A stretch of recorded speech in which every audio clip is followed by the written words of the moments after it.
Doctor BR Ambedkar Konaseema జిల్లా రామచంద్రాపురం నియోజకవర్గంలో ప్రతి ఎకరానికి సాగునీరు అందించేలా అధికారులు డిస్ట్రిబ్యూటరీ కమిటీలు సమన్వయంతో పనిచేయాలి అని మంత్రి వాసంశెట్టి సుభాష్ తెలిపారు. పట్టణంలోని రిలయన్స్ క్లబ్ కళ్యాణ మండపంలో ఇరిగేషన్ డ్రైన్స్ అధికారులు ట్రిబ్యునరీ కమిటీలు రైతులతో మంత్రి సమావేశంపై నియోజకవర్గంలో సాగునీటి ఎద్దడి తలెత్తకుండా తీసుకోవాల్సిన చర్యలపై సమీక్షించారు.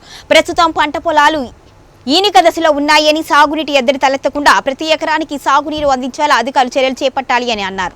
త్వరలోనే రైతులకు అన్నదాత సుఖీభవ కింద పెట్టుబడి సాయం అందించే విధంగా నిధులు విడుదల చేయాలి అని ఆ విధంగా చర్యలు తీసుకోవడం జరుగుతుంది అని మంత్రి తెలిపారు.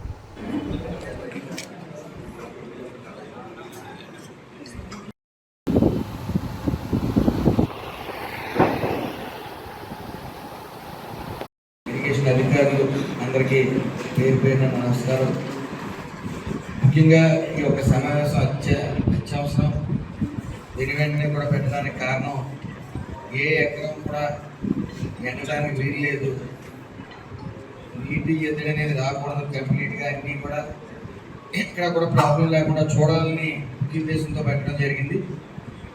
గత 5 ఏళ్ల పాలనలో ముఖ్యంగా ఏది పట్టించుకోకుండా వదిలేయడం వల్ల పనులు ఎంత ఎక్కువ ఉన్నప్పటికీ అధిగమించి అధికారులు ఇటు అధికారుల పనితీరు కూడా మెరుగ్గానే ఉంది. కాకపోతే కొన్ని చోట్ల ఈ వాటర్ అనేది అందకపోవడం వల్ల ఈనే దశలో ఉన్నప్పుడు ఈ యొక్క పూర్తిగా రైతు నాశనం అయిపోయే పరిస్థితి ఉంది. కాబట్టి అదేవిధంగా ఏదైతే రైతు 10 ఏళ్ళు మట్టిలో ఆయన 10 ఏళ్ళు పెడితేనే మన 5 ఏళ్ళు నోట్లో పెడతాయి.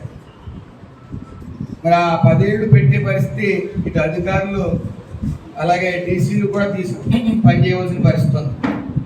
ఇటు డీసీలు ఇటు రైతులకి ఇటు అధికారులకి మధ్యన వారధలా పనిచేయవలసిన పరిస్థితి ఎంతైనా ఉంది. మనం పనిచేస్తుంది ఎన్డీఏ కూటమి ఆధ్వర్యంలో ముఖ్యంగా రైతే రాజుగా చూడాలనే ముఖ్య ఉద్దేశంతో ఈ ఎన్డీఏ కూటమి పూర్తి చిత్తశుద్ధితో ఉంది. కాబట్టి ముఖ్యంగా మన డీసీలు ఎవరైతే ఉన్నారో అందరూ కూడా